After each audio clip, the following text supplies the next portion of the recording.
মহান রব্বুল কারীমের দরবারে অসংখ্য শুকরিয়া যে রব্বুল কারীম দয়া করে মায়া করে রহমত করে আমাদেরকে সুস্থ রেখে পবিত্র রমজান মাসের পবিত্র জুমার দিনে আল্লাহ তাআলার পবিত্র মসজিদে আমাদেরকে আগে আগে আসার বসার কোরআন ও হাদিসের আলোকে কিছু কথা বলার শোনার তৌফিক দিচ্ছেন। এর জন্য রব্বুল কারীমের দরবারে মন করে প্রাণ করে আওয়াজ করে বলি আলহামদুলিল্লাহ। গুরুত্বপূর্ণ একটা মাস, রহমত, বরকত, নাজাতের মাস, মাগফিরাতের মাস রমজান মাস। যে মাস আমাদের মাঝে আসবে আজকে করে চলে এসেছে এবং আমাদের থেকে প্রায় চলেও যাচ্ছে। তার অল্প কিছুদিন আছে রমজানের। একটা মুমিনের জন্য সবচেয়ে গুরুত্বপূর্ণ মাস হলো রমজান মাস। কারণ মানুষ হিসাবে দুনিয়াতে আসার পরে আমরা শয়তানের ধোঁকায় পড়ে, নাফসানি খায়সাতের ধোঁকায় পড়ে অনেক বেশি গুনাহ করি। প্রায় সময় আমরা গুনার মধ্যে লিপ্ত থাকি। ওই গুনাহগুলো ক্ষমা করানোর জন্য আল্লাহ তাআলা আমাদেরকে বিশেষ একটা সুযোগ দান করেন। ওই সুযোগটার নাম হলো রমজান মাস। সুযোগটার নাম কি ভাই? রমজান মাস। সত্যিকার অর্থে কিভাবে সুযোগটার নাম রমজান মাস? দেখেন, একে তো রমজান গুনাহ ক্ষমা করানোর জন্য, দ্বিতীয় হাদিসের মধ্যে আসছে রাসূল সাল্লাল্লাহু আলাইহি সাল্লাম থেকে যে আম্মা জান আয়েশা রাদিয়াল্লাহু তাআলা আনহা বলেন, ইয়া রাসূলুল্লাহ, ইয়া হাবিবাল্লাহ, লাইলাতুল কদর কবে তা তো কেউ জানে না। সত্যিকার অর্থে রমজান মাসের মধ্যে আবার সবচেয়ে গুরুত্বপূর্ণ দিন হলো কদরের রাত্রি। হ্যাঁ, মানে মাসের মধ্যে সবচেয়ে গুরুত্বপূর্ণ মাস হলো কি? রমজান মাস। আর এই রমজানের মধ্যে আবার সবচেয়ে গুরুত্বপূর্ণ হলো কদর, লাইলাতুল কদর। তো বাকি সবচেয়ে গুরুত্বপূর্ণ ঠিক কবে কদর এটা কেউ জানে না। রাসূল সাল্লাল্লাহু আলাইহি সাল্লাম উম্মতকে বলেন, শুধু এতটুকু বলছেন যে উম্মত শেষ দশক অর্থাৎ 21, 23, 25, 27, 29 এই রাত্রি বলতে কদর হওয়ার সম্ভাবনা।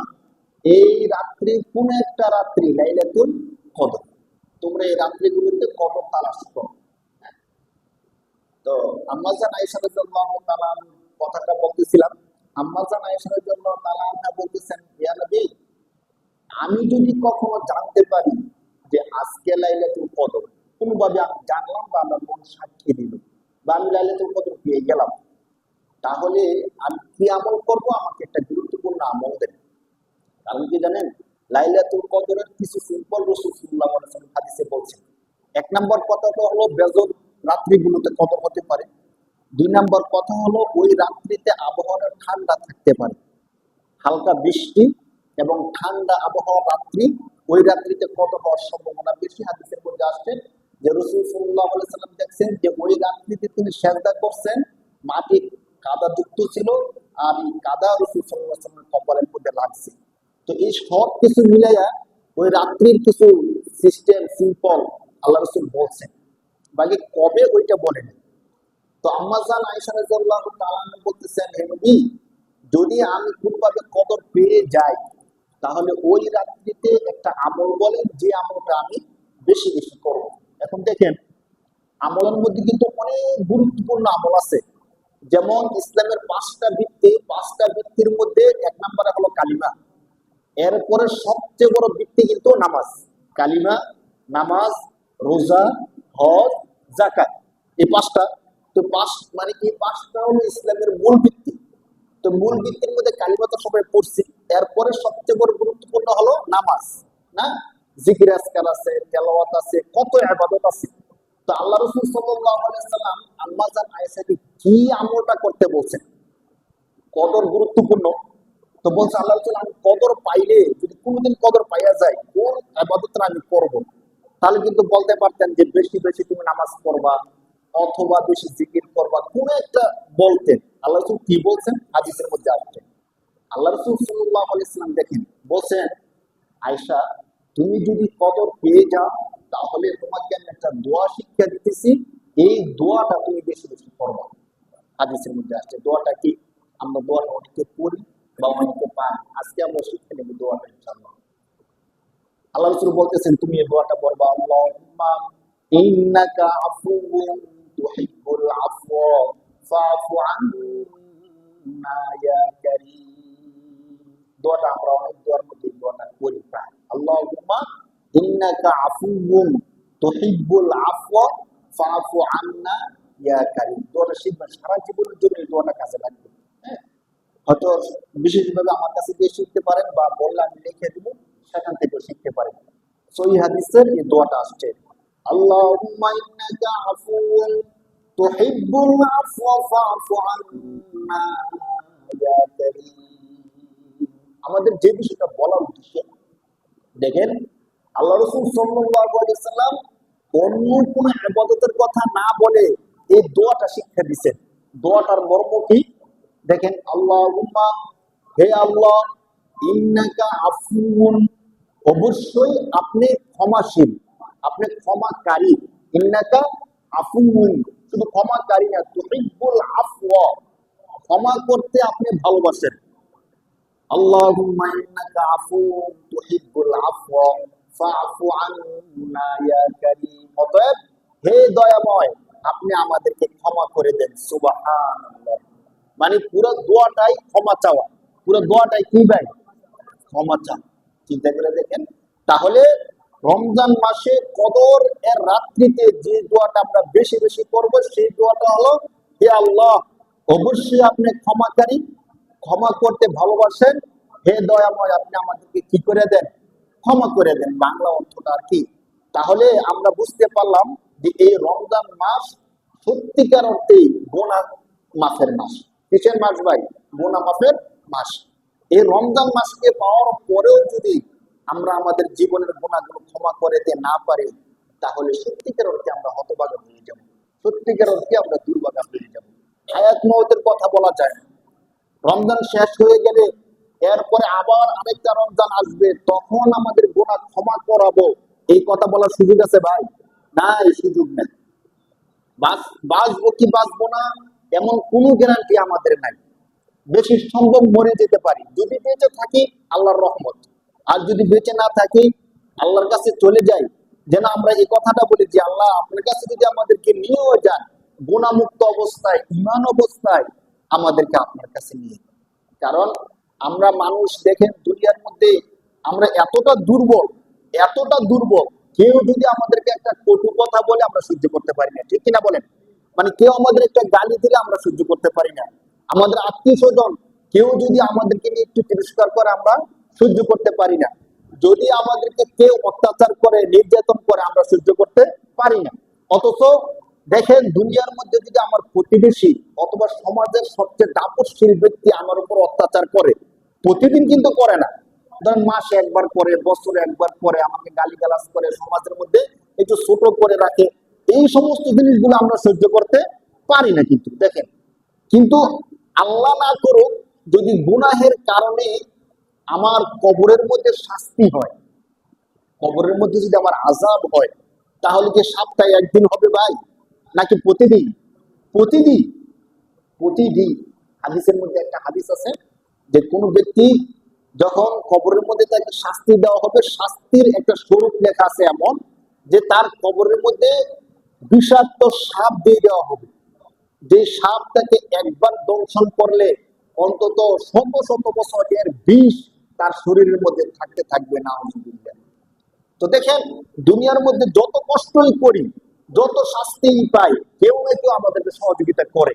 কার কাছে গিয়ে আমরা কষ্টটা বলতে পারি যে ভাই, অমুক ব্যক্তি আমার সাথে এমন খারাপ ব্যবহারটা করছে, অমুকে আমাকে গালিটা দিছে, বা কারো কাছে গিয়ে বিচার দিই যে ভাই, অমুকে আমার উপর অত্যাচার করছে, আপনার তার বিচার করেন।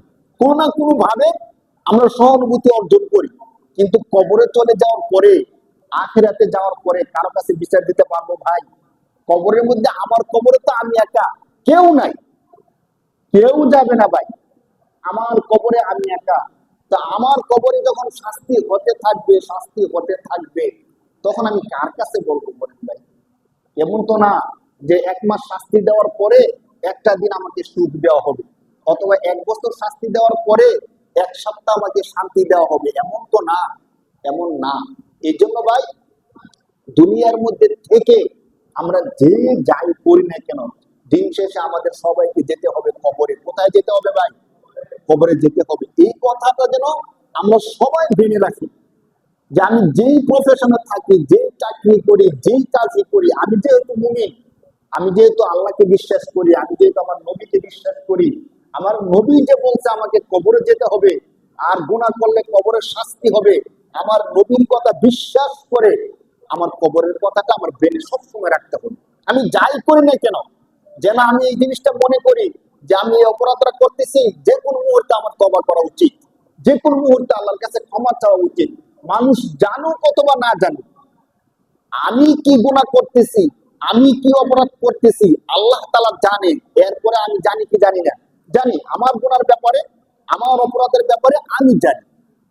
অন্য কেউ জানুক অথবা না জানুক, এই রমজান মাসের গুরুত্বপূর্ণ রাত্রির মধ্যে আমরা কদরের রাত্রিটা বলছিলাম, যে কদরের রাত্রি সম্পর্কে স্বয়ং আল্লাহ পাক রব্বুল আলামিন 30 নম্বর পারা সূরাতুল কদরের মধ্যে আল্লাহ বলতেছেন, ইন্না আনজালনাহু ফি লাইলাতিল কদর। ইন্না, আল্লাহ বলেন নিশ্চয় আমি আল্লাহ, আনজালনাহু, নাজিল করছি। কি নাজিল করছি? হু, তাকে মানে কোরআন কি। আল্লাহ বলতেছেন আমি আল্লাহ কোরআন নাজিল করছি ফি লাইলাতুল কদর। কোন রাত্রিতে? কদরের রাত্রিতে। আল্লাহ বলতেছেন আমি আল্লাহ কদরের রাত্রিতে কোরআন নাজিল করছি। সুবহানাল্লাহ। তাহলে কদরের রাত্রি গুরুত্বপূর্ণ হওয়ার একটা কারণ আমরা পাইলাম, ওই রাত্রিতে আল্লাহ কি নাজিল করছেন? কোরআন নাজিল করছেন। এই জন্য এই রাত্রি সবচেয়ে বেশি গুরুত্বপূর্ণ। আল্লাহ বলতেছেন ইন্না আনজালনাহু ফি লাইলাতিল কদর ওয়া মা আদরাকা মা লাইলাতুল কদর। আল্লাহ নিজে নবী সাল্লাল্লাহু আলাইহি সাল্লামকে লক্ষ্য করে প্রশ্ন করতেছেন, হে নবী, আপনি কি জানেন কদর কি? ওয়া মা আদরাকা মা লাইলাতুল কদর। লাইলাতুল কদরটা কি হে নবী, আপনি কি জানেন? আমি এর আগে বলছিলাম, প্রশ্ন করা হয় ওই বিষয়ের গুরুত্বটা বোঝানোর জন্য, যে ওই বিষয়টা কত বেশি গুরুত্বপূর্ণ। আল্লাহ প্রশ্ন করতেছেন নবীজিকে, ওমা আদর কামা লাইলাতুল কদর। আল্লাহ নিজেই জবাব দিতেছেন, লাইলাতুল কদরি খায়রুম মিন আলফি শাহর। জবাব দিচ্ছেন কে? আল্লাহ প্রশ্ন করছেন, আল্লাহ আবার কি দিতেছেন? জবাব দিতেছেন। আল্লাহ বলতেছেন যে নবী শোনেন, আমি বলি কদরের রাত্রি কি। লাইলাতুল কদরি, কদরের রাত্রি হলো খায়রুন মিন আলফি শাহর। আলফুন অর্থ হাজার, শাহর অর্থ মাস। তাহলে আল্লাহ তাআলা বলতেছেন কদরের রাত্রি, একটা রাত্রি হাজার মাসের চেয়েও উত্তম। সুবহানাল্লাহ। আমরা অনেক সময় বলি যে কদরের রাত্রি হাজার মাসের সমান। আল্লাহ কিন্তু সমান বলেন নাই, আল্লাহ কি বলছেন? উত্তম। সমান আর উত্তমের মধ্যে পার্থক্য আছে কিনা বলেন? আমি আর আপনি সমান, হ্যাঁ, আর আমাদের থেকে আমাদের নবী হাজার গুণ বেশি উত্তম। ডিফারেন্স আছে না? ধরেন আমরা মানুষ, আল্লাহ রাসূল সাল্লাল্লাহু আলাইহি সাল্লাম মানুষ, এটা কি সমান? সমান না। আমাদের নবীর সাথে কোনো কিছুর তুলনা চলে না। তো আল্লাহ তাআলা বলতেছেন সমান না। লাইলাতুল কদরি খায়রুন, খায়রুন অর্থ হলো শ্রেষ্ঠ, উত্তম। আল্লাহ বলেন যে কদরের রাত্রিটা হাজার মাসের চেয়েও শ্রেষ্ঠ। হাজার মাসকে যদি আপনি হিসাব করেন তো কেউ কেউ বলছেন যে প্রায় 83 বছরের সমান। কত বছরের সমান? 83 বছরের সমান। তাহলে এক রাত্রি ইবাদত করলে, কোন ব্যক্তি যদি এক রাত্রিতে ইবাদত করে, তাহলে 83 বছর ইবাদত করার সমান নাকি উত্তম? 83 বছর ইবাদত করার থেকেও। সুবহানাল্লাহ। আর কি যে আমরা জীবনে বলেন, মানে 83 বছর যদি ধরেন কম কম, তাহলে আমরা কিন্তু অনেকে 83 বছর বাঁচিও না। 60 বছর হয়ে গেলে আমাদের দেশে গড় আয়ু 59, 60, 65। তো ধরেন 60 বছর হয়ে গেলে মনে করে যে ভালো বয়স পাইছে, মাশাআল্লাহ। আর যদি 70, 75, 80 বছর হয় তো বলে যে মরার বয়স হয়ে গেছে, কিন্তু এখনো মরতেছে না, বোনাস বয়স, বোনাস না। তো এক সময় 120, 100 বছর পাইতো, কিন্তু এখন 80 বছর হয়ে গেলে আমরা কি ধরি, মানে আমাদের মেজাজটা, ব্রেন কি এমন হয়ে গেছে যে 80 বছর হয়ে গেছে তো এখন মরার বয়স হয়ে গেছে, এখন মরতেছে না, বাকি সময়টা হয়তো আল্লাহ বোনাস হিসাবে দিচ্ছে। তো দেখেন, মাত্র 80 বছর বাঁচলে, আর কোন ব্যক্তি যদি সত্যিকার অর্থে ইখলাসের সাথে শুধু কদরের রাত্রিতে আল্লাহর কাছে ইবাদত করে, আল্লাহ তাআলা কোরআন শরীফের মধ্যে বলতেছেন লাইলাতুল কদরি খায়রুম মিন আলফি শাহর, এর মর্ম হলো ওই এক রাত্রিতে ইবাদত করা ৮৩ বছর ইবাদত করার থেকেও শ্রেষ্ঠ। সুবহানাল্লাহ, সুবহানাল্লাহ। তাহলে আমরা এই রাত্রিটা কেউ মিস করবো না ইনশাআল্লাহ, বলেন ইনশাআল্লাহ। ওই রাত্রিটা যেন আমাদের জীবনে আল্লাহ তাআলা দান করে, বলি আল্লাহুম্মা আমিন। ২১ আমাদের থেকে চলে গেছে না? এরপরে আজকে কত রোজা? আজকে হলো ২৩ রোজা, ২৪ তারাবি আজকে নাই না, কালকে আগামীকাল। তাহলে আমরা এইভাবে বেজর যে রাত্রিগুলো আছে, বেজর রাত্রিগুলোতে ধরুন তারাবি নামাজ তো পড়ি, এরপরে ২ রাকাত ৪ রাকাত একটু নফল নামাজ পড়লাম, একটু জিকির আজকার একটু বেশি করলাম, একটু কোরআন তেলাওয়াত করলাম। যখন আমরা সেহরি খাওয়ার জন্য উঠি তখন একটু জিকির আজকার বেশি করলাম, একটু কোরআন তেলাওয়াত বেশি করলাম ওই রাত্রিতে। কি উদ্দেশ্য করে? যে আমি কদর জেনে কি পাইয়া যাই। আর যাদের দোয়াটা মুখস্থ আছে, আল্লাহুম্মা ইন্নাকা আফুউন তুহিব্বুল আফওয়া ফাফু আন্না ইয়া কারীম, আল্লাহুম্মা ইন্নাকা আফুউন তুহিব্বুল আফওয়া ফাফু আন্না ইয়া কারীম। হে আল্লাহ, আপনি ক্ষমাকারী, ক্ষমা করতে আপনি ভালোবাসেন, হে দয়াময়, আপনি আমাদের সবাইকে ক্ষমা করে দেন। এই দোয়াটা আমরা বেশি বেশি করবো। সত্যিকার অর্থে ভাই দেখেন, দুনিয়ার মধ্যে যা কিছুই করি, আল্লাহ যদি আমাদেরকে ক্ষমা না করেন, আমাদের উপায় আছে ভাই? ধরেন আমরা তো জানি আল্লাহ ক্ষমা করে দিবেন, ক্ষমা করবেন, কিন্তু ধরেন আমি একটা অপরাধ করলাম, আল্লাহ ক্ষমা করলো না। হাসরের ময়দানে আল্লাহ তাআলা বললো যে তুমি এই অপরাধটা করার কারণে তোমাকে ১০০০ বছর জাহান্নাম দিলাম। আমরা কি বলতে পারবো যে আল্লাহ সবাইকে ক্ষমা করে দিচ্ছেন, আমারে কেন ক্ষমা করলেন না? বা আপনি আমাকে ক্ষমা করবেন না কেন, আমি তো ক্ষমা চাইছিলাম? এই কথা বলার সুযোগ আছে? নাই। বাকি আল্লাহ রাসূল সাল্লাল্লাহু আলাইহি সাল্লাম হাদিসের মধ্যে যেহেতু বলছেন যে এই রাত্রিতে বেশি বেশি আল্লাহর কাছে ক্ষমা চাওয়া, অবশ্যই বোঝা যায় যে এই রাত্রিতে আল্লাহ তাআলা মানুষকে কি করে দিবেন? ক্ষমা করে দিবেন। আর আল্লাহ নিজেও বলছেন, ইয়া আইয়ুহাল্লাযীনা আমানু তুবু ইলাল্লাহি তাওবাতান নাসুহা। বান্দা, তোমাদেরকে আমি আল্লাহ বলতেছি, আমার কাছে তোমরা খাঁটি দিলে তওবা করো। নাসুহা মানে সঠিকভাবে খাঁটি দিলে, কায়মন বাক্যে আমার কাছে কি করো? তওবা করো। তাহলে দেখেন যে আল্লাহ ক্ষমা করবেন, ওই আল্লাহ বলতেছেন আমার কাছে কি করো? তওবা করো, আমি আল্লাহ তোমাদেরকে ক্ষমা করব। যদি আল্লাহ ক্ষমা না করতেন, আল্লাহ কি এই কথা বলতেন? ধরেন আমার বাবা যদি আমাকে বলে যে আমার কাছে তুমি ১০০ টাকা চাও, তোমাকে আমি ১০০ টাকা দিব, এই কথা বলছে, এর মানে হলো অবশ্যই তিনি ১০০ টাকা দিবেন। যদি তিনি না বলেন আমি চাইলে দিতেও পারেন, নাও দিতে পারেন, কিন্তু তিনি যদি বলেন যে বিকেলে তোমাকে ১০০ টাকা দিব, তুমি যদি আমার কাছে ১০০ টাকা চাও, তোমাকে বিকেলে আমি ১০০ টাকা দিব, তখন বিকেলে গিয়ে যদি বলি বাবা ১০০ টাকা দিবেন বলছেন, ১০০ টাকা দেন, তখন কি না দিয়ে পারবে? কারণ কথা দিছিলাম, এখন ১০০ টাকা দিতে হবে, ১০০ টাকা দিই। তো যে কথা আমি বলতেছিলাম, কোরআনে স্বয়ং আল্লাহ বলছে যে বান্দা আমার কাছে তুমি ক্ষমা চাও। তো আল্লাহ ক্ষমা চাও, এর মানে আল্লাহ ক্ষমা করবেন, ঠিক কিনা বলেন? যদি আল্লাহ ক্ষমা না করবেন তাহলে বললেন কেন যে আমার কাছে ক্ষমা চাও? তাহলে আল্লাহ হাসরের ময়দানে যদি আমাদেরকে বলে যে আমি আল্লাহ বলছিলাম আমার কাছে ক্ষমা চাও, আমি আল্লাহ ক্ষমা করব, এরপরেও কেন ক্ষমা চাইলেন? এখন প্রশ্ন হলো, স্বাভাবিকভাবে আমরা দেখেন সবাই কিন্তু দোয়া ধরলে আল্লাহর কাছে ক্ষমা চাই, চাই কি চাই না বলেন? ক্ষমা চাই কিনা? ইমাম সাহেব যখন দোয়া ধরে আল্লাহ ক্ষমা করে দেন, আমরাও যখন দোয়া ধরে আল্লাহ ক্ষমা করে দেন বলি, এরপরও সূক্ষ্ম কিছু জিনিস থাইকা যায়। আমি আপনাদেরকে আজকে বলে দিই, ক্ষমা চাওয়ার পরেও ক্ষমা না হতে পারে কয়েকটা কারণে। এই যে আল্লাহ তাআলা বলছেন যে খাঁটি দিলে খালেস ভাবে আমার কাছে তওবা করো, মুফাসসিরিনে কেরামগণ এর তাফসীর করতে গিয়ে বলেন এই আল্লাহ যে বলছে বান্দা আমার কাছে তওবা করো, তওবাতান নাসুহা, নাসুহাটা কি? মুফাসসিরিনে কেরামগণ বলেন নাসুহা হলো এমন ভাবে তওবা করা, এই তওবার মধ্যে ৩টা শর্ত লাগাইছে। তওবায়ে নাসুহা হওয়ার জন্য ৩টা শর্ত যদি থাকে তাহলে সেই তওবাটা হবে তওবায়ে নাসুহা। আর যখন নাসুহা হবে তখন আল্লাহ কবুল করবেন। কি? ১ নম্বরে আমরা যেই অপরাধের জন্য ক্ষমা চাইতেছি, এমন না যে আল্লাহ যত অপরাধ করছি সব অপরাধ ক্ষমা করে দেন, এমন তো বলি। বাকি স্পেসিফিক কিছু নির্দিষ্ট গুনাহ আছে, অপরাধ আছে, যখন আমি নির্দিষ্ট কোনো গুনার জন্য তওবা করি তখন যেন তওবা করার সময় এমন নিয়ত করি, যেই গুনাহটা আমি করতেছি এই গুনাহটা আমি ভবিষ্যতে আর করব না। যে কোনো একটা গুনাহ আমি করতেছি বা অনেকগুলো গুনাহ একসাথে করতেছি, আমি বেপরদা করতেছি, আমি মিথ্যা কথা বলতেছি, আমি সুদি কারবার করতেছি, আমি ঘুষের লেনদেন করতেছি, আমি জমি জবরদখল করতেছি, এমন যত গুনাহ আছে, গুনার থেকে তওবা করার সময় এক নম্বরে মনে মনে কি নিয়ত করতে হবে ভাই? যে আল্লাহ আমি তওবা করতেছি, ভবিষ্যতে আমি এই গুনাহটা আর, এক নাম্বার।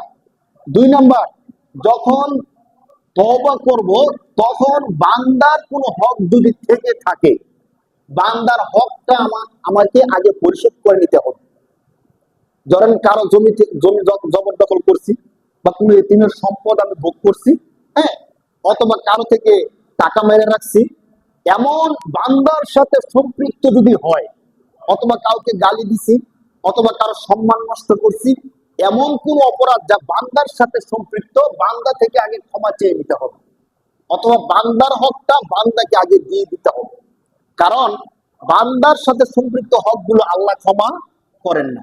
আল্লাহর সাথে সম্পৃক্ত হকগুলো আল্লাহ ক্ষমা করে দেন, কোরআন হাদিস দ্বারা বোঝা যায়।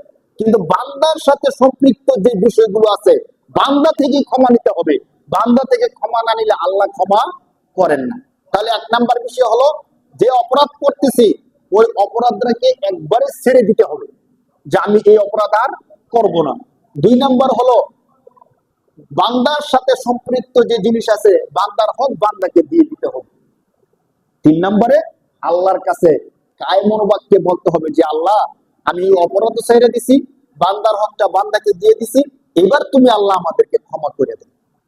মুফাসসিরিনে কেরামগণ বলেন, যদি এই তিনটা বিষয় একসাথে করে কেউ তওবা করে, তাহলে তার তওবা আল্লাহ কি করবেন? কবুল করবেন। নয়তো আপনি দেখেন, আমি অপরাধ করতেছি, আল্লাহর কাছে বললাম যে আল্লাহ আপনি আমার গুনাহগুলো ক্ষমা করে দেন, আমার অপরাধগুলো ক্ষমা করে দেন, কিন্তু যে অপরাধগুলো করতেছি অপরাধগুলো ছাড়লাম না, ওই অপরাধগুলো কি করলাম? করতেই থাকলাম। সুদি কারবার করতেছি, সুদি কারবার করতেই আছি, ওই সুদের খাবার খাইতেই আছি, আমার শরীরের মধ্যে সুদের টাকা ঢুকতেই আছে, আল্লাহ কি ক্ষমা করবে ভাই? এটা একটা হাস্যরস বিষয় হয়ে গেল না? মানে আল্লাহর কাছে বলতেছি আল্লাহ আমার অপরাধ ক্ষমা করে দাও, আর ওদিক দিয়ে আমি কি করতেছি? গুনার কাজ করতেই আছি, গুনার কাজ চালাইতেই আছি। তাহলে কেমন হইলো? আল্লাহ বলবে যে বান্দা তুমি মসজিদের মধ্যে মুখে মুখে বললা কি, আর মসজিদের বাইরে আইসা করলা কি? মসজিদের ভিতরে আমার কাছে তওবা করে আইছো যে আল্লাহ আর জীবনে গুনাহ করব না, আমাদের ক্ষমা করে দাও, মসজিদের বাইরে এসে তুমি মিথ্যা কথা বলতেছো, মসজিদের বাইরে এসে তুমি মানুষকে গালাগালি করতেছো, মসজিদের বাইরে এসে আবার তুমি আগের সমস্ত অপরাধগুলো তুমি আবার করতেছো, তাহলে তুমি বললা কি, করলা কি? মুখে বললা কি আর কাজে করলা কি? আল্লাহ বলবে কি বলবে না বলেন? আমরা মানুষ দেখি অথবা না দেখি, বুঝি অথবা না বুঝি, আল্লাহ তাআলা দেখেন কি দেখেন না? আল্লাহ তাআলার কাছে কোনো কিছু গোপন করার বিষয় আছে ভাই? নাই। এতটুক না, হাদিসের মধ্যে আসছে রাসূল সাল্লাল্লাহু আলাইহি সাল্লাম বলেন যে আমাবস্যার কালো গুটগুটে অন্ধকার রাত্রে কালো একটা পিপীলিকা যখন হেঁটে যায়, কালো পিপীলিকা আমাবস্যার অন্ধকার গুটগুটে রাত্রে হেঁটে যাচ্ছে, আল্লাহ পাক রব্বুল আলামিন ওই কালো পিপীলিকাকে দেখেন, পিপীলিকার পায়ের আওয়াজ পর্যন্ত শুনেন, সুবহানাল্লাহ সুবহানাল্লাহ। ওই আল্লাহ থেকে আমাদের অপরাধকে আমরা গোপন করতে পারবো ভাই? বলেন পারবো? পারবো না। যত কিছুই করি, দিন শেষে আমাদেরকে ওই আল্লাহর কাছে যেতে হবে। কার কাছে যেতে হবে ভাই? আল্লাহর কাছে যেতে হবে, আল্লাহর সামনে দাঁড়াতে হবে।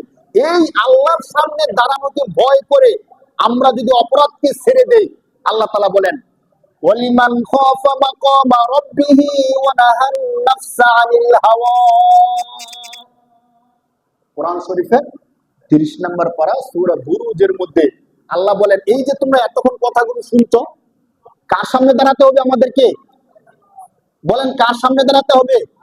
আল্লাহ বলেন এই কথাগুলো শুনলা, আল্লাহর সামনে দাঁড়াতে হবে। এই ভয়টা যে তোমরা পাইলা, আর কোনো কিছু না, আল্লাহর সামনে দাঁড়াতে হবে শুধু এতটুক, এই ভয়টা। ওয়ালিমান, যে ব্যক্তি খাফা মাকামা রাব্বিহি, আল্লাহর সামনে দাঁড়াতে হবে, এই ভয় যার হৃদয়ের মধ্যে ঢুকবে, ওয়ানাহান নাফসা আনিল হাওয়া, এবং তার মনের চাহিদার কারণে যে অপরাধগুলো করে এই অপরাধগুলো ছেড়ে দিবে, আল্লাহ তাআলা বলেন ফাইন্নাল জান্নাতা হিয়াল মাওয়া।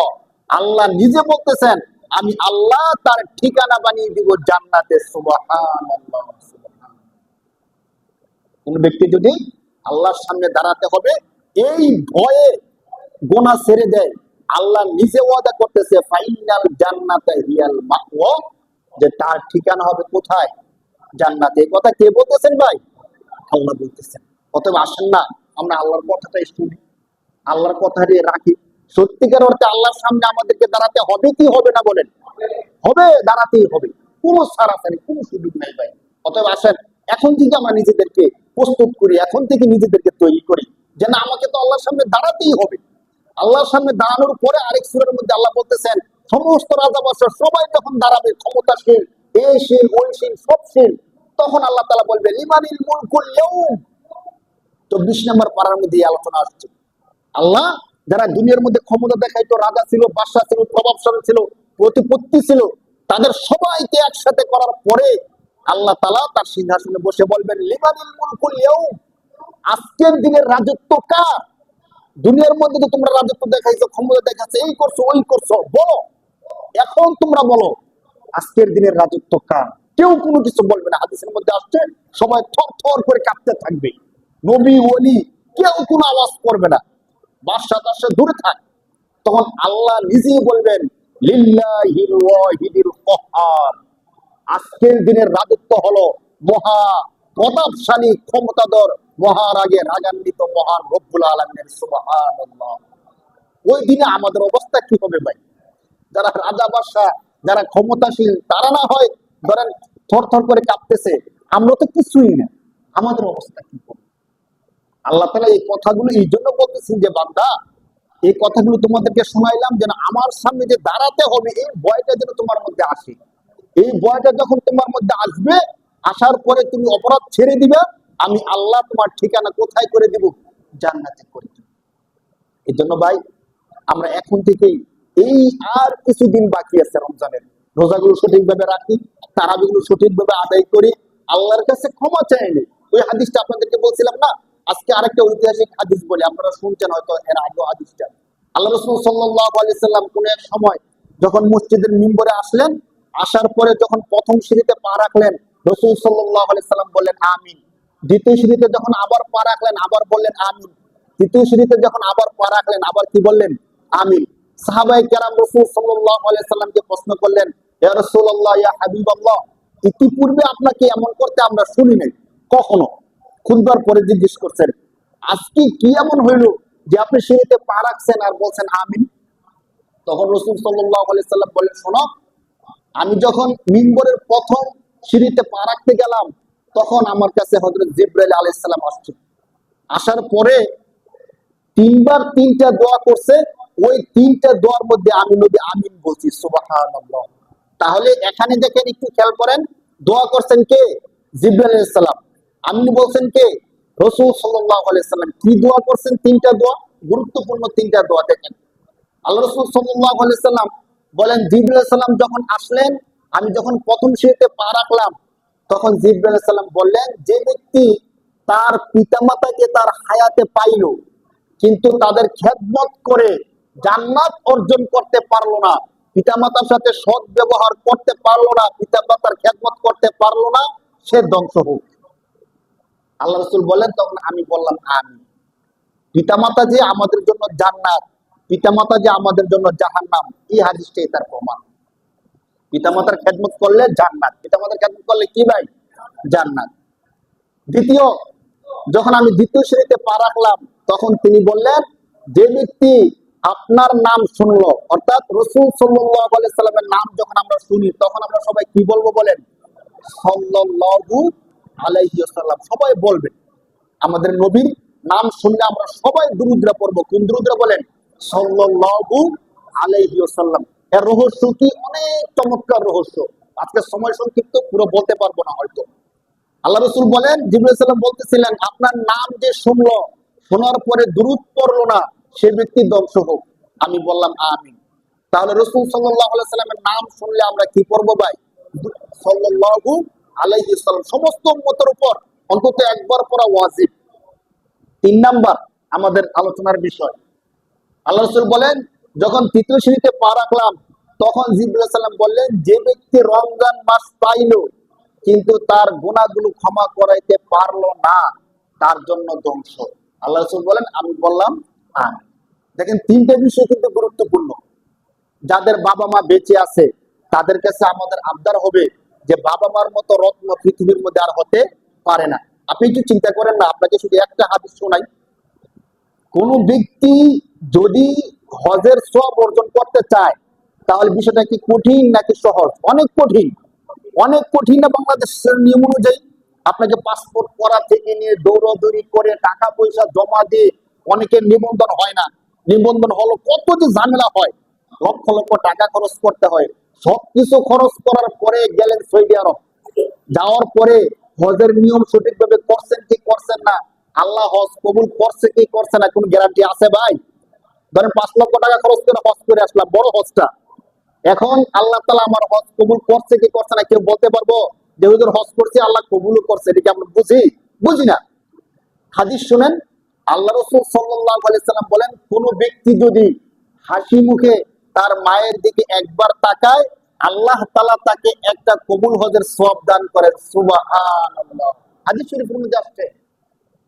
চিন্তা করে দেখেন, আরেকজন ব্যক্তি 5 লক্ষ টাকা দিয়ে হজ করে, হজ কবুল হয়েছে কি হয়েছে না কোনো কি নাই, গ্যারান্টি নাই। আর শুধু মায়ের দিকে হাসি মুখে তাকাইছে, আর মাও তার দিকে মুচকি হাসি দিছে, তাহলে সাথে সাথে একটা কি হজ হয়ে যায়? কবুল হজ হয়ে যায়। সাহাবী সাথে সাথে আল্লাহ রাসূলকে প্রশ্ন করে, আল্লাহ রাসূল, আমি যদি বারবার তাকাই, একবার তাকাইলে একটা কবুল হজের সওয়াব, আমি যদি বারবার তাকাই? আল্লাহ রাসূল বলছেন, তুমি যতবার তাকাইবা তোমার মার দিকে মুচকি হাসিতে, যতবার তাকাইবা ততবার আল্লাহ তাআলা তোমাকে হজের সওয়াব দিবে। সুবহানাল্লাহ। মা কি জিনিস! আল্লাহু আকবার। কি জিনিস মা বলেন। আমরা যারা মাকে হারাইছি, কি হারাইছি চিন্তা করে দেখেন। কতগুলো, কতবার তাকাইতে পারতাম আর কতবার কবুল হজের সওয়াব পাইতাম। তাহলে মা কি লক্ষ লক্ষ কোটি কোটি টাকা দিয়ে কিনে আনার জিনিস ভাই? না। যাদের মা এখনো বেঁচে আছে ভাই, যাদের বাবা এখনো বেঁচে আছে, আসুন আমরা এই রত্নগুলোকে কদর করি। আর যাদের মা বাবা বেঁচে নাই, তাদের জন্য আমরা বেশি বেশি দান সৎকার করতে পারি। তাদের কবরে গিয়ে গিয়ে আমরা বেশি বেশি দোয়া করতে পারি আল্লাহর কাছে, যে আল্লাহ, যে মা যে বাবা তাদের জীবনের সারা জীবনের শ্রম ঘাম রক্তকে পানি করে দিয়ে আমাদেরকে এই পর্যন্ত প্রতিষ্ঠিত করে দিয়ে গেছে, আল্লাহ আপনার কাছে একটা আবদার, আপনি তাদের কবরের মধ্যে জাহান্নামের আগুন দিন না। বলেন আমিন। আমরা এই কথাটা বলতে পারি কিনা ভাই? সত্যিকার অর্থে আমাদের বাবা মা আমাদের জন্য যা করছে না করছে, কিন্তু সবকিছু তো আমাদের জন্যই না। অন্তত তাদের উসিলায় তো আমরা দুনিয়ার মধ্যে আসছি, দুনিয়ার হাওয়া বাতাস আমরা তাদের উসিলায় দেখছি। শুধু এতটুক না, এই ছোট্ট থেকে তারা যদি আমাদেরকে যত্ন না করতো, আমাদেরকে যদি সুশিক্ষা না দিত, আমরা এতটুকু আসতে পারতাম না। হয়তো বস্তির ছেলে হয়ে যেতাম, হয়তো আরো কিছু হয়ে নষ্ট হয়ে যেতাম না। তো তারা যতটুকু করতে পারছে, কিন্তু আমাদের জন্য তাদের খাওয়া, তাদের ঘুম, তাদের শ্রম সবকিছু আমাদের পিছনে ব্যয় করে দিয়ে গেছে। ওই মা বাবার জন্য আমরা যেন অন্তর থেকে আল্লাহর কাছে দোয়া করি, যে আল্লাহ তোমার কাছে যতগুলো দোয়া করি সব দোয়ায় যেন আমরা এই কথাটা বলি, যে আল্লাহ তোমার কাছে আমাদের একটা আবদার, এই মা বাবার কবরে আপনি কখনো জাহান্নামের আগুন দিয়েন না। দেখেন, কিন্তু আমি বলতেছি, স্বয়ং আল্লাহ বলতেছেন যে বান্দা, এই যে মা বাবা, ওয়াকাদা রাব্বুকা আল্লা তা'বুদু ইল্লা ইয়্যাহু ওয়া বিল ওয়ালিদাইনি ইহসানা। আল্লাহ বলেন, বান্দা আমি আল্লাহর ইবাদত করার পরে তোমার সবচেয়ে বড় দায়িত্ব হলো তোমার বাবা মার খেদমত করা। সুবহানাল্লাহ। এই কথা বলতেছেন কে? শুধু খেদমত করার পরেও যথেষ্ট না। আল্লাহ বলতেছেন খেদমত করার পরে তুমি আল্লাহর কাছে আবার দোয়া করো। এই দোয়া আল্লাহ শিখাইতেছেন। 15 নম্বর পারা সূরা বনী ইসরাঈলের 3 নম্বর পৃষ্ঠায় আল্লাহ বলতেছেন, তুমি দোয়া করো, রব্বির হামহুমা কামা রাব্বায়ানি সগীরা, রব্বির হামহুমা কামা রাব্বায়ানি সগীরা। এই দোয়া শিখিয়েছেন কে? আল্লাহ শিখিয়েছেন। তাহলে আপনাদের কাছে আরেকটা আবদার হলো, যখনই আমরা হাত তুলবো তখনই যেন আল্লাহর শিখানো দোয়াটাও করি। কি দোয়াটা বলেন তো? রব্বির হামহুমা কামা রাব্বায়ানি সগীরা। যেমন কোন দোয়াটার মর্ম কি? যে হে আল্লাহ, যখন ছোট্ট ছিলাম, কিচ্ছু বুঝতাম না, কোনো কিছু করতে পারতাম না, কোন ক্ষমতা আমাদের ছিল না, তখন আমাদের বাবা মা আমাদেরকে যেমন করে চমৎকার করে স্নেহ করে আমাদেরকে যেমন ভাবে লালন পালন করছে, হে আল্লাহ, আপনার কাছে আবদার, আপনিও তাদেরকে সেভাবে লালন পালন করেন। সুবহানাল্লাহ। আল্লাহ দোয়া শিখিয়েছেন যে বান্দা, তুমি তোমার বাবা মার জন্য এইভাবে দোয়া করো। আমরা এইভাবে দোয়া করো বাবা মার জন্য। তাহলে যাদের বাবা মা মারা গেছেন, কবরে আছে, তাদের জন্য বেশি বেশি দোয়া করব। আর যাদের বাবা মা বেঁচে আছে, তাদের আমরা অবশ্যই খেদমত করব। যদি কোনো খারাপ করে থাকি, বাবা মার সাথে মনোমালিন্য হয়ে থাকে, এখনই যেন যে আমরা চুকিয়ে ফেলি, যেন এখনই ক্ষমা চেয়ে নিই, এখনই যেন তাদের সাথে সম্পর্কটা ভালো করে নিই। অনেক আমরা এমন আছি যে মানুষের সাথে ভালো সম্পর্ক, মানুষের সাথে সব লেনদেন আছে, কিন্তু বাবার সাথে লেনদেন ভালো নাই। আমরা দূরে থাকি, কাজ করি, মার খবর নেই না, মাসে একবার বাবাকে ফোন দেই না, বা বছরে একবার বাবার খবর নেই না। অনেক এমন আছে আমাদের কাছে, এমন বলে যে হুজুর, আমার ছেলেটা কাজ করে, কিন্তু 1 বছর হয়ে গেছে আমার খবর নেয় না, 1 মাস হয়ে গেছে টাকা পাঠায় না, ঈদ চলে আসছে এখনো আমাদের খবর নিতেছে না। অনেক কষ্টের পরে বাবা মা এই কথাগুলো বলে। আমরা যদি এমনটা না করি ভাই, ইনশাআল্লাহ, সবাই বলি ইনশাআল্লাহ, আমাদের বাবা মা আমাদের জন্য যেন জান্নাত হয়। সবাই বলি আল্লাহুম্মা আমিন। আমাদের সন্তান যারা আছে, আমাদের সন্তান যেন আমাদের জান্নাতে যাওয়ার কারণ হয়, বলি আমিন। আমি আমার বাবা মার সাথে যেমন আচরণ করব, অনেক ক্ষেত্রে আমার সন্তান আমার সাথে এমন আচরণটাই করে। এই জন্য আমরা যেন আমাদের বাবাদের সাথে ভালো আচরণ করি, আমাদের সন্তান যেন আমাদের সাথে ভালো আচরণটা করে। আল্লাহ তাআলা যেন সেই তৌফিক দেয়, বলি আমিন। দ্বিতীয়ত, রাসূল সাল্লাল্লাহু আলাইহি সাল্লাম পৃথিবীর মধ্যে আসার পরে বাবা মার অবদানটা অনেক বেশি, ঠিক, কিন্তু পৃথিবী থেকে যখন চলে যাব, তখন আমাদের মুক্তির জন্য, আমাদের জান্নাতে যাওয়ার জন্য সবচেয়ে বেশি অবদান যার, তিনি হলেন মুহাম্মাদুর রাসূলুল্লাহ সাল্লাল্লাহু আলাইহি ওয়াসাল্লাম। তিনি যদি আমাদেরকে এই দিনের সঠিক দাওয়াতটা না দিতেন, আমরা মুসলমান হতে পারতাম না। হাসরের ময়দানে তিনি আমাদেরকে সুপারিশ না করলে আমরা জান্নাতে যেতে পারবো না। শুধু এতটুক না, রাসূল সাল্লাল্লাহু আলাইহি সাল্লাম সারা জীবন শুধু ইয়া উম্মতি ইয়া উম্মতি করে কাঁদছেন, আমাদের জন্য দোয়া করছেন। অনেক বিষয় হাদিস আছে, সময় কম, বলার সুযোগ নাই। আল্লাহ রাসূল সাল্লাল্লাহু আলাইহি সাল্লাম হাদিসের মধ্যে আসছে, হাসরের ময়দানে সমস্ত নবীরা যখন বলবেন ইয়া নাফসি, আমার কি হবে, আমার কি হবে, সবাই বলবে, শুধুমাত্র শুধুমাত্র আমাদের নবী বলবে ইয়া হাবলি উম্মতি ইয়া হাবলি উম্মতি, আমার উম্মতের কি হবে, আমার উম্মতের কি হবে। সুবহানাল্লাহ।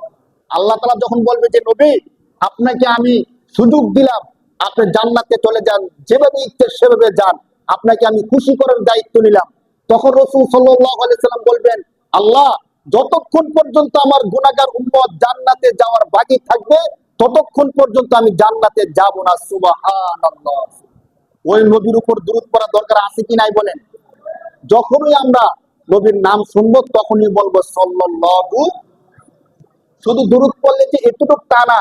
আল্লাহ আল্লাহ রাসূল বলেন, কোন ব্যক্তি যদি একবার দুরূদ পড়ে, আল্লাহ তাআলা তার উপর 10 বার রহমত নাজিল করেন। সুবহানাল্লাহ। আল্লাহ তাআলা তার 10টা গুনাহ ক্ষমা করে দেন। আল্লাহ তাআলা জান্নাতে তার 10টা দরজা বুলন্দ করে দেয়। সুবহানাল্লাহ। কেন দুরূদ পড়বো না? আরেকটা ছোট্ট কথা বলি, কখনো যদি বিপদের মধ্যে পড়েন, হঠাৎ বিপদে পড়ে গেছেন বা হঠাৎ সমস্যায় পড়ে গেছেন, কি করবেন বুঝতে পারতেছেন না, তখন সাথে সাথে দুরূদ পড়া শুরু করে দিবেন। যে দুরূদ আপনার মুখস্থ আছে, সাল্লাল্লাহু আলাইহি সাল্লাম বা আল্লাহুম্মা সাল্লি আলা মুহাম্মাদিন নবী, এটা আমার পরিচিত আমল। আমি নিজে অনেক বিপদে পড়ে পরীক্ষা পাইছি যে দুরূদ যখন পড়তে থাকবেন, দেখবেন আপনার বিপদটা অটোমেটিক দূর হয়ে যাবে। সুবহানাল্লাহ। নাহলে আপনারা পরীক্ষা করে দেখবেন, হঠাৎ বিপদে পড়ছেন, যে কোনো বিপদ, গাড়ির মধ্যে হোক, বাড়িতে হোক, রাত্রে অন্ধকারে হোক, বিপদে পড়বেন, সাথে সাথে দুরূদ শরীফ পড়া শুরু করে দিবেন, দেখবেন আপনার বিপদ কেটে যাবে ইনশাআল্লাহ। সর্বশেষ, রমজান মাস, যে হাদিসটা বলছিলাম যে রমজান পাইলো কিন্তু গুনাহ ক্ষমা করাইতে পারলো না, তার জন্য হতবাগা, দুর্বাগা। এই জন্য ভাই, রমজান শেষ হয়ে যাচ্ছে, আসুন আমরা এখন আর সময় নষ্ট না করি। অন্তত সবাই যেহেতু আল্লাহর কাছে যেতে হবে, আল্লাহর কাছে আমাদেরকে ফিরতে হবে, আসুন আল্লাহর কাছে অন্তর থেকে দোয়া করে যে আল্লাহ, রমজান শেষ হওয়ার আগে আমাদের জীবনের সমস্ত গুনাহগুলো ক্ষমা করে দেন, বলি আল্লাহুম্মা আমিন। এমন যেন না হয় যে রমজান শেষ হয়ে গেছে কিন্তু আমাদের গুনাহগুলো ক্ষমা হয় নাই। ভাই, পরে রমজান যে পাবো, গুনাহ ক্ষমা করাবো, এই গ্যারান্টি আমাদের কারো নাই ভাই। আসুন না এই রমজানি গুনাহগুলো ক্ষমা করাই নেই, এবং যতগুলো গুনাহর সাথে আমি জড়িত আছি, এই রমজানের মধ্যেই তওবা করি যে সমস্ত গুনাহগুলো ছেড়ে দিব, আর গুনাহ করব না। আল্লাহ তাআলা যেন আমাদের সবাইকে ক্ষমা করে দেয়। সবাই বলি আল্লাহুম্মা আমিন। যারা সুন্নাত পড়ে নেই